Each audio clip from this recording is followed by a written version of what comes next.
Hello, I'm Liz Findlay, and I'm going to be speaking about how to choose the right pendulum for you. If you go into a shop, have a look around and see which pendulum really resonates with you.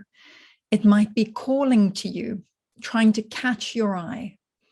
And this could be a message for you that something about that pendulum is exactly right for you to use. When I was in Glastonbury once, I wasn't looking for a pendulum, but I did go into a crystal shop, and there was one pendant that kept catching my eye. I couldn't stop looking at it, and I decided to buy it. And it turns out that the properties of this crystal is perfectly for what I needed in my life at that time. So see in a shop what resonates, and you might get different sensations in your body communicating with you that this is the right pendulum. You might get a sensation in your gut for a sort of gut feeling that this is the right one.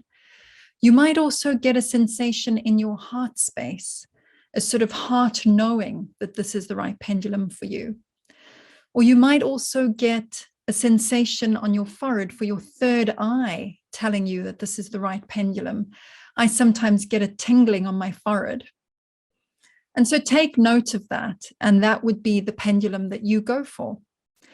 Now, if you're shopping online, you might want to have a look at the description, perhaps the attributes of that specific pendulum or that crystal that might draw you in or inspire you or ignite some kind of feeling within you, and go with that. The only thing with shopping online is that you need to bear in mind that these shops often have hundreds of pendulums in stock. And so they take a photo of just one of them to put on the website. So you're not necessarily going to get the exact pendulum that's photographed on the website. So when you place your order, hold the intention that the correct pendulum within their stock comes to you in the post. I promise you it's worked. I've done this a number of times. I've got a lot of pendulums and crystals on the internet, and you just cleanse and clear them, and they're perfect for you.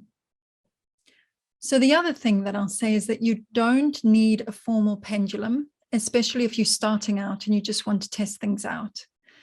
You can just use something like a pendant on a necklace or any kind of weighted object on perhaps a piece of string that can move. So I heard of somebody who used a set of house keys. Now, while the house keys won't be all that accurate on a numbers chart, it can still give you a yes or no if you know what you're looking for in the movement. I've also heard somebody use a tea bag. You know, you get those tea bags on a long string, and you can hold that string and move it. Again, probably not so accurate because it's not very weighted, but you could probably still get a yes or no out of that. The one time out of desperation, my pendulum was hiding from me and I was with a client. I grabbed a rubber band and I just put some paper clips and something else weighted on the end. And it served its purpose. Not something I'd want to be using every day, but it was fine in the moment, because I do find sometimes pendulums can hide if they don't want to work with you. So now I have a whole selection that I can choose from in case any want to take a break. So crystal pendulums are great. I love them. I've got some of my own, but you need to be aware that just like any other crystal, they will absorb energies, especially energies from other people. So if you're going to be using them with or on other people, you need to cleanse and clear them straight after each use. Some of the metal ones or even the wood don't hold as much of the energies. And I've seen some of the metal ones, the gold-plated ones, are self-clearing. How fab is that? I've actually got a couple of those. I do still clear them in between clients just in case, but you don't have to be as vigilant. And especially if you're just using it on yourself, you can just clear every once in a while. So a site that I absolutely love, and I've got a few pendulums from them, is Baj Pendulums. It might be BAJ Pendulums, but I say Baj. Just to put out there, I'm not being paid by them in any way. I do just love them. And they're the ones who do wood and metal pendulums and the self-clearing gold-plated ones. So do have a look at their site. They have a UK site, which is what I usually buy from. They also have an EU site. So if you are looking for any pendulum manuals, if you'd like to do some self-teaching, their EU site has the manuals. I can't seem to find the manuals available on their UK site.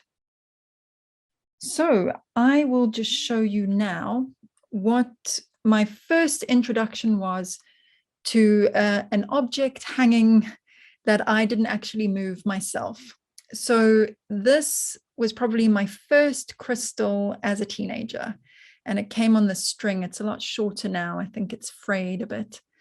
And at a dinner party that my parents had the one night, one of their friends told me to grab this crystal, and she was going to show me how it can move. Now, many of you have heard of the major chakras, which are in our body. So it would be crown, third eye, throat, heart, all the way down to base. We also get minor chakras in our hands. So if you look round about there in the center of the hand is where energy will come out if you are a hands-on healer. It's coming through a minor chakra in the palm of your hand.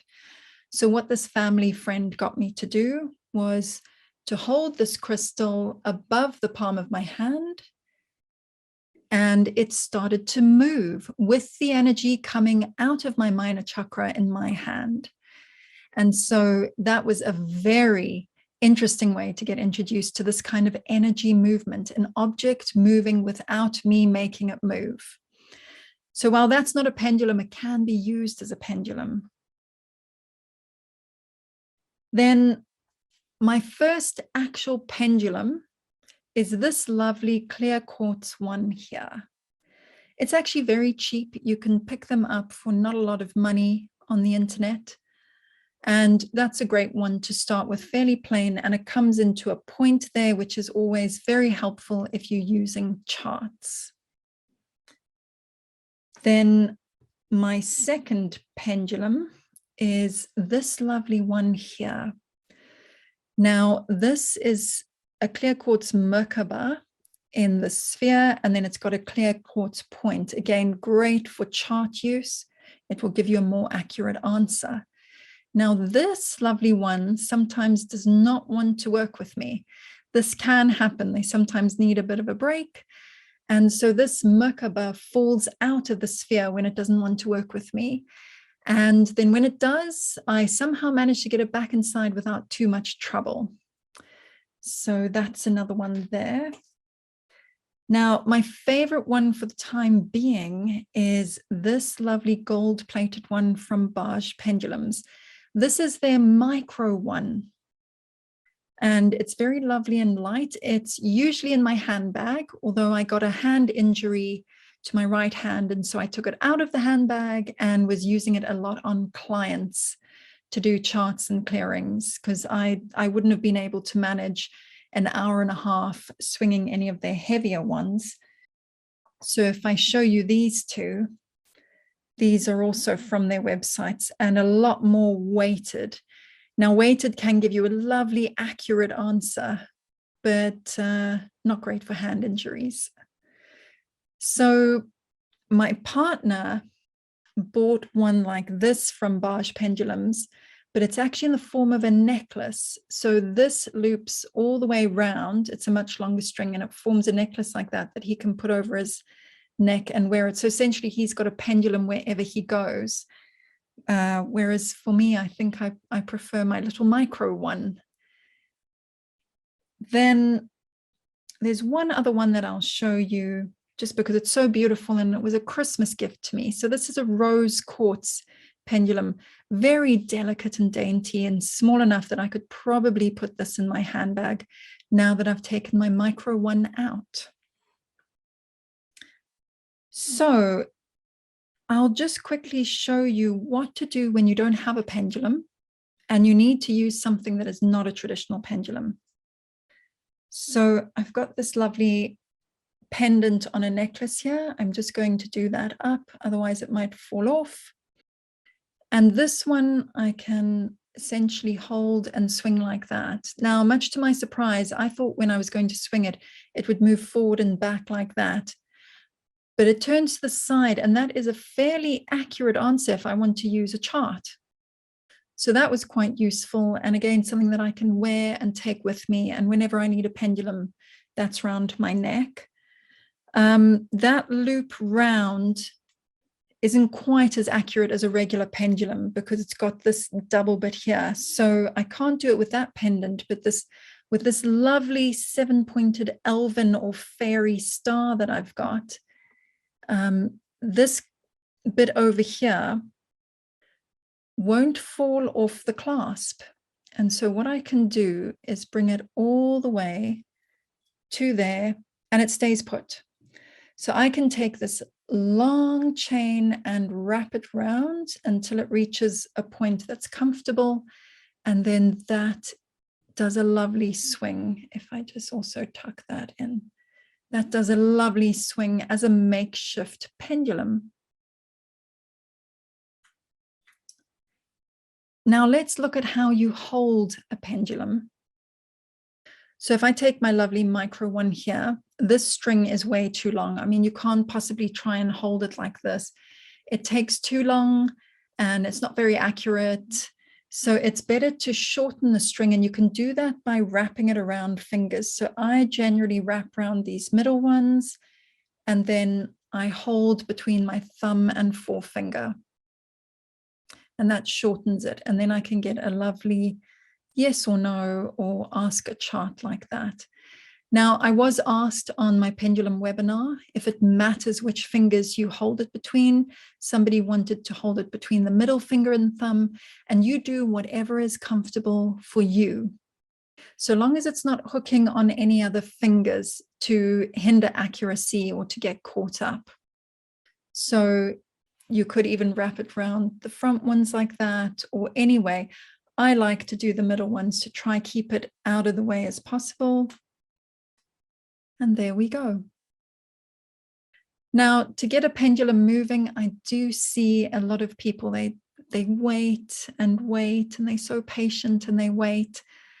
You do actually need to give it a little bit of a jolt, give it momentum that it can use to start moving in the direction that it needs to. Right, well, I hope that's been helpful. And if you are interested in my pendulum webinars to learn how to cleanse and clear them, how to program them for yes and no answers, and also how to use a basic numbers chart, then do check out the events page of my website for my next Pendulum Essentials webinar. I hope to see you online soon. Bye.